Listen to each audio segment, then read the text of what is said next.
It's one of the world's most exciting automotive propositions, offering something absolutely and truly unique. Once you get an EV, you get the bug, and that is it. You tell everyone about it. So yesterday I charged, right? It cost me 7p. Of course, it comes with, "Hey Mercedes, how may I help you? Where is the nearest charging station?" Here is what I found. Where do you want to go? 300 yards. We're actually in the middle of nowhere. There are more charging stations here. Yeah, I was just about to say, love, there are more charging stations here than there are in London. Today I'm with the very special Mercedes-Benz EQE, which stands for, by the way, External Quantum Efficiency, and I have 5 reasons why you won't regret getting one. There are 2 versions, the EQE 350, which has a motor on each axle and a staggering 616 horsepower, 0 to 60 of 3.5 seconds, and then this one, the E300 or EQE 300, with a more modest 249 horsepower. It's all you need, and a relatively slowish but nice 0 to 60, 7.5. Then there's the weight, because this car weighs 2,355 kilograms, so it's not that much heavier than a normal heavy E-Class, say E53. It's about the same as a BMW i4. It's heavier than the BMW i4, but it's a lot heavier than a Tesla Model 3, and it's really noticeable because the Tesla Model 3, I think it's something like 44 kilograms. So this is like a lot more. It is a lot more car though too. So first reason you will not regret getting an EQE is because of the sound experience. Now this is going to be very difficult. If you're lying in bed like that, doing this will be okay, but if you're not, sorry. So you've got roaring pulse, vivid flux.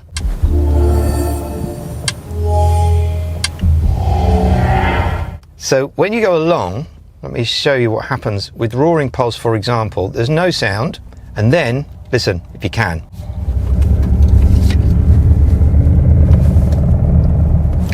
Now that actually sounds, if you didn't hear anything, like there is a wild animal somewhere in the car that's growling at you. It's really good, and it's all to do with these boffins that all look like Bob Geldof that do sound design. Let's now see if we can listen to vivid flux when you accelerate. Let's now see if we can capture these silver waves. Channel 4 documentaries, sponsored by Silver Waves.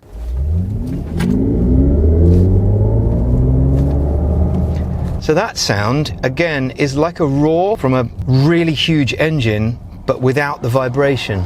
And then when you stop, if you put roaring pulse on, every time you turn the car off or you turn the car on, you will get some form of noise. And also there's some noise coming from outside of the car. You almost think there's music playing. As you leave the car, it will shut and go, this kind of drone underneath. They really have spent a lot of time doing this. This is the steering wheel which they've put in most of the cars of this generation, so the E-Class and so on, but there is another one which you can choose.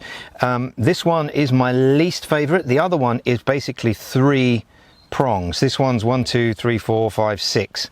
Up here on the right is where you would change this amazing screen here, and with it being an electric car you get more options in front of you.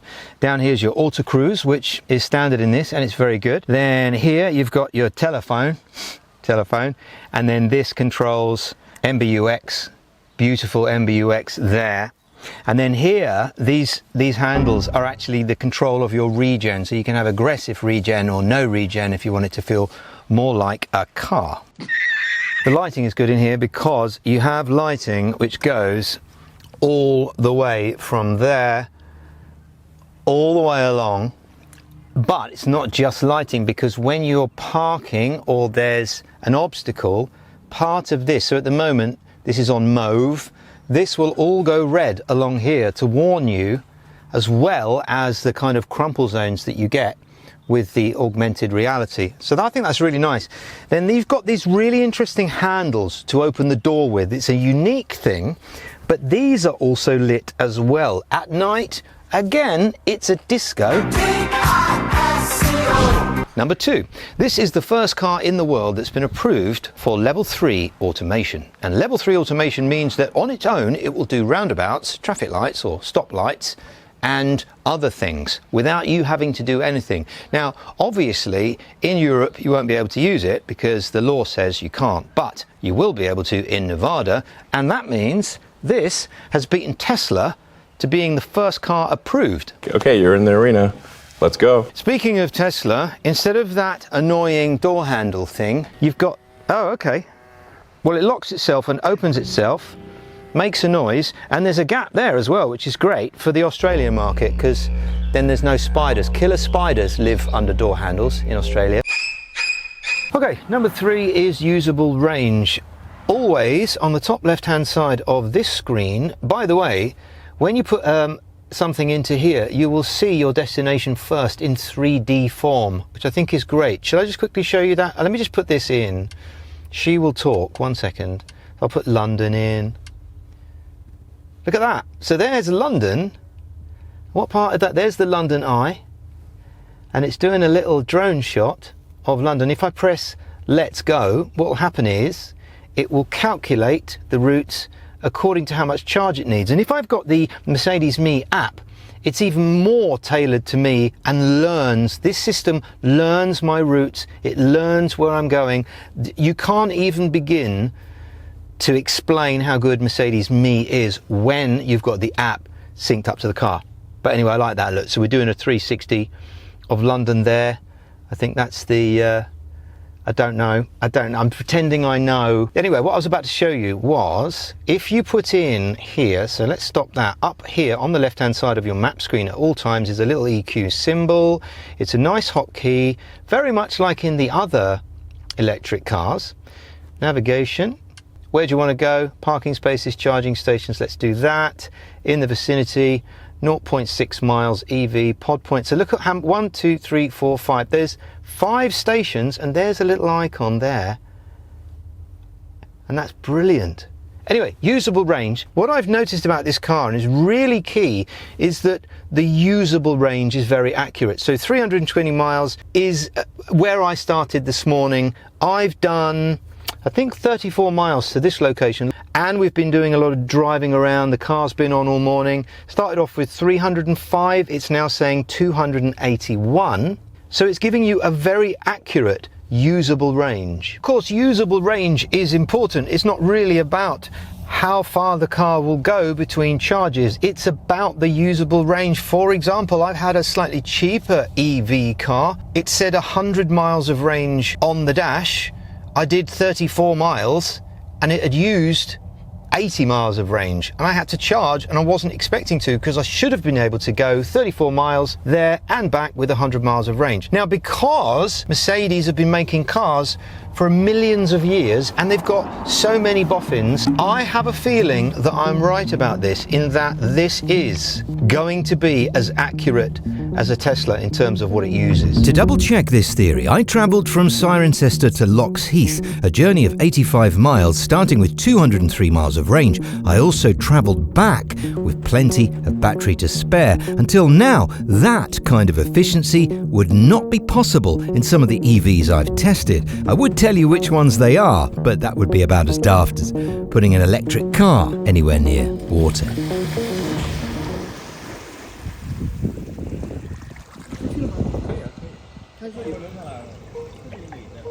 There are a total of 350 very clever sensors operating in this car at any one time to protect you and, of course, the beauty of the car. And there's 350 layers of paint.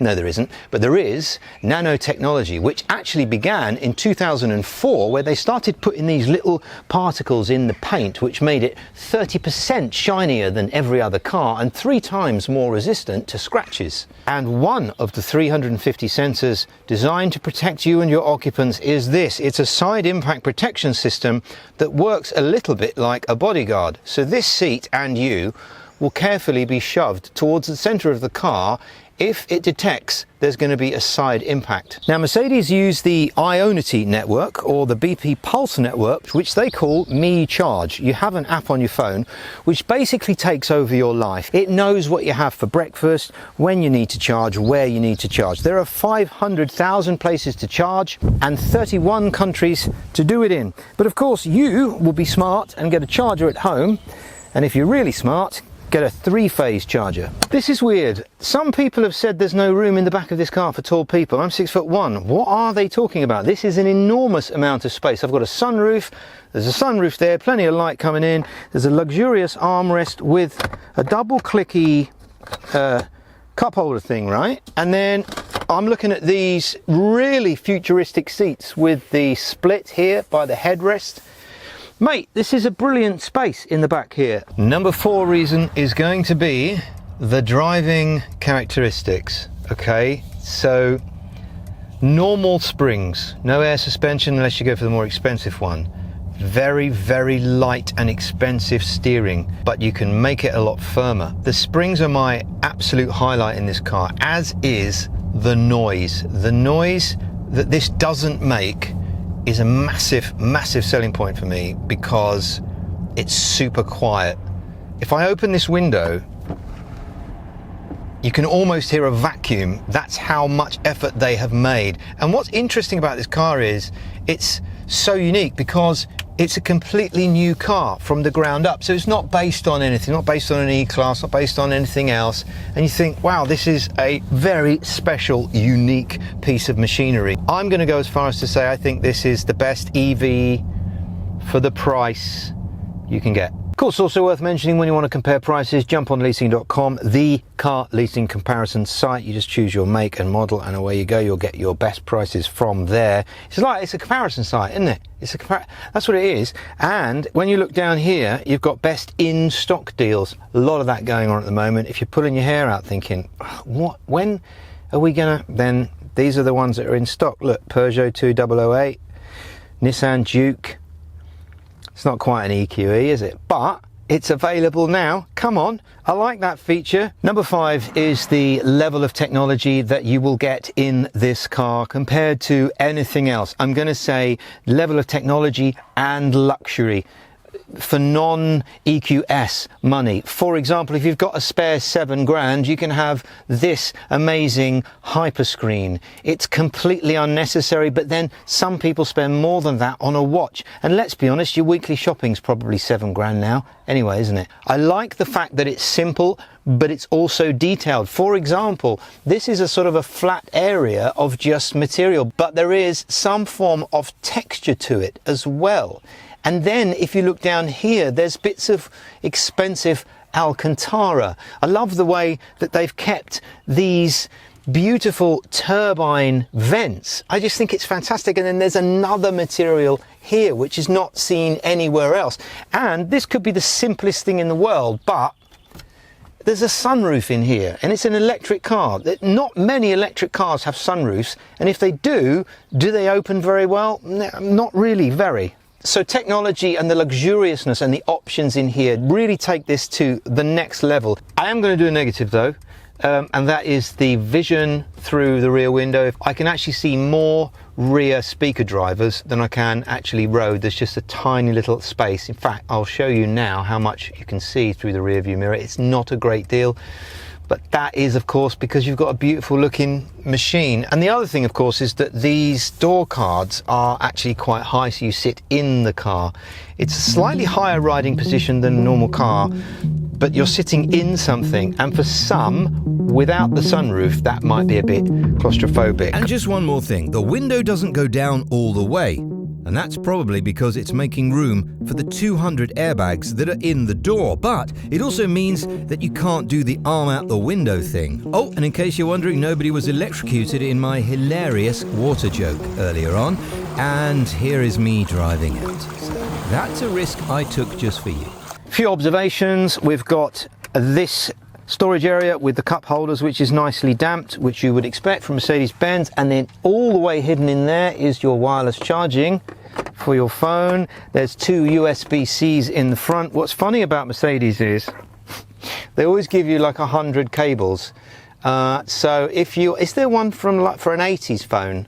And then down here, this is a sort of like most electric cars have this kind of open space now, so you can put stuff in there. I just like the fact that when you put your phone in there, it's away for safety reasons. You're not tempted to look at it if it makes a noise.